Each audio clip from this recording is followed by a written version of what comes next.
திருச்சபைன்னு வீடு வீடு தெருவுக்கு தெரு பெருகி இருக்கு. எந்த திருச்சபை? சிஎஸ்ஐ காரர் ஆர்சியை பார்த்து கேவலமா பேசுறார், ஆர்சி காரரை பார்த்தா பெந்தேகோஸ்காரர் கேவலமா பேசுறார். ஆண்டவரை பார்க்கிற திருச்சபை எங்கே இருக்கிறது சொல்லுங்க பாப்போம். எங்கே இருக்கிறது? ஒட்டுமொத்தமாக ஒரு திருச்சபை சொல்லுங்க பாப்போம்.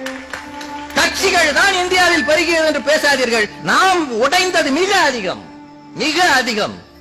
வந்தவர்கள் மிக குறைவு. டானிஷ் மிஷன், அமெரிக்கன் மிஷன் 4-5 தான் இருந்தது. ஆளாளுக்கு உடைச்சு ஏரியாவை பிரிச்சுக்கிட்டு இருக்கமே, என்ன காரணம்? கிறிஸ்தவம் பேசுகிறோமா அல்லது உங்களுக்குள்ளே ஜாதிகள் இருக்கிறதா? யூதன் என்றும் இல்லை, அடிமை என்றும் இல்லை, கிரேக்கன் என்றும் இல்லை, சுயாதீனன் என்றும் இல்லை, எல்லாம் தான் இருக்கு. ஜாதிகள் கிறிஸ்தவர்கள் இல்லை என்று சொல்லுங்கள் பாப்போம். நீங்க எப்போது ஜாதியோடு நிற்கிறீர்களோ அங்க கிறிஸ்து இல்லையே, என்ன தெய்வ பயம் உங்களுக்குள்ள வந்துச்சு? இந்த கேள்விக்கு மட்டும் தயவு செய்து பதில் சொல்லுங்க. இறையியல் கல்லூரியில் படிக்கிறவர்கள் பேர்ல எனக்கு தனியான மரியாதை உண்டு. நீங்கள் எல்லாம் பாஸ்டர்கள் ஆகும்போது நன்றாக இருக்கிறீர்கள், கரஸ்பாண்டன்ட் ஆகும்போது ஏன் மாறுகிறீர்கள்? இந்த கேள்விக்கு நீங்க தயவு செய்து பதில் சொல்லணும். ஞாயிற்றுக்கிழமை நீங்க கோயில்ல நின்று பேசும்போது முன்னாடி உட்கார்ந்து இருக்கிற அந்த பெண் ஒரு டீச்சர், அவர் நம்முடைய சபையின் அங்கத்தினர். அன்னைக்கு பேசுகிற வார்த்தைகளில் ஆண்டவர் தெரிகிறார். ஆனால் சாயந்தரம் போய் 1 மாதம் எனக்கு மெட்டர்னிட்டி லீவ் வேணும்னா அவர் பேசுகிற பேச்சு, அவர் பேசினா பரவாயில்ல, ஒரு வீட்டம்மா பேசுது. ஐயா இப்ப பார்க்க முடியாது. ஐயாவை பார்க்கறதுக்கு தானே சபையில் அவர் இருக்கிறாரு. என்றைக்கு சபைகளோடு நிறுவனங்கள் சேர்ந்ததோ அன்றைக்கு சபைகள் கிறிஸ்தவத்தை மறந்தன. உண்மையாது. ஊழியம் செய்பவர் ஊழியம் மட்டும் செய்யணும். ஒரு செருப்பை கூட நீ எடுத்துட்டு போக கூடாது. ஒரு சின்ன ஒட்டி இருக்கிறத தட்டி விட்டுட்டு போகணும்னு ஆண்டவர் சொன்னார். என்ன செய்கிறோம் நாம்? அத்தனையும் ஆஸ்பத்திரியும் கெடுத்துட்டோம், அத்தனையும் கெடுத்துட்டோம். நீங்க என்னவா பேசுறீங்க? கிறிஸ்தவர்கள் சரியா இருக்கிறதுக்கு காரணம் அவங்க யாரு கூட சண்டை போடுறதுல. கிறிஸ்தவருக்கு எதிரி கிறிஸ்தவன் தான், வேற யாரும் வர வேண்டாம். எல்லாம் யோசிச்சு பாருங்க. தமிழ்நாடு முழுக்க இருக்கிற அத்தனை வழக்கு மன்றங்களுக்கு போங்கள். கிறிஸ்தவருக்கு எதிராக வழக்கு போட்டவர்கள் அந்நியர்கள் அல்ல, கிறிஸ்தவர்கள் மட்டுமே. லட்ச லட்சமாக செலவு பண்ணுகிறார்கள் அடியாட்களுக்கும் வக்கீல்களுக்கும். எங்கேயும் பிரச்சனை பண்ணுவதற்கு கிறிஸ்தவர்கள் போகக்கூடாது. நான் ஒரே ஒரு கேள்வி கேட்கிறேங்க. உன் தகப்பனையும் உன் தாயையும் கனம் பண்ணு, அப்போது உன் வாழ்நாள் நீடித்திருக்கும் என்று படித்த கிறிஸ்தவன் எதற்காக முதியோர் இல்லத்துக்கு அம்மாவை அனுப்பினான்?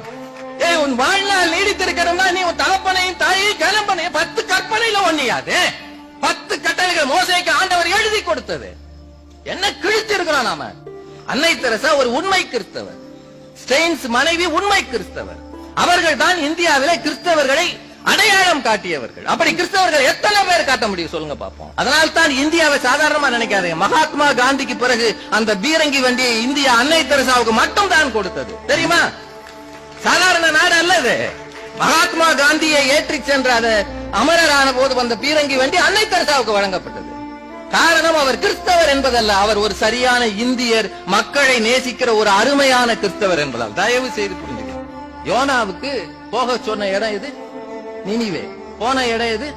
தர்ஷீஷுக்கு போற கப்பல் ஏறார். ஆகாயத்திலே நான் இருந்தாலும் பூமியில படுக்கை போட்டாலும் பாதாளத்துல படுக்கை போட்டாலும் நீர் அங்கேயும் இருக்கிறேன்னு தெரியும். அதனால அவர் தர்ஷீஷுக்கு போகிற கப்பல் ஏறினார். ஏறி போகும்போது கடல் கொந்தளிச்சது. இவனை கண்டுபிடிச்சிட்டாங்க. கண்டுபிடித்த பிறகு அவன் அப்பவாவது அவன் என்ன சொல்றான் வசனம் பாருங்க. யோனா 1:9. நான் எபிரேயன். நீ யாருன்னு கேக்குறாங்க. நான் எபிரேயன், சமுத்திரத்தையும் பூமியையும் உண்டாக்கின பரலோகத்தின் தேவனாகிய கர்த்தரிடத்தில் பயபக்தி உள்ளவன். எவ்வளவு பெரிய புரட்டு!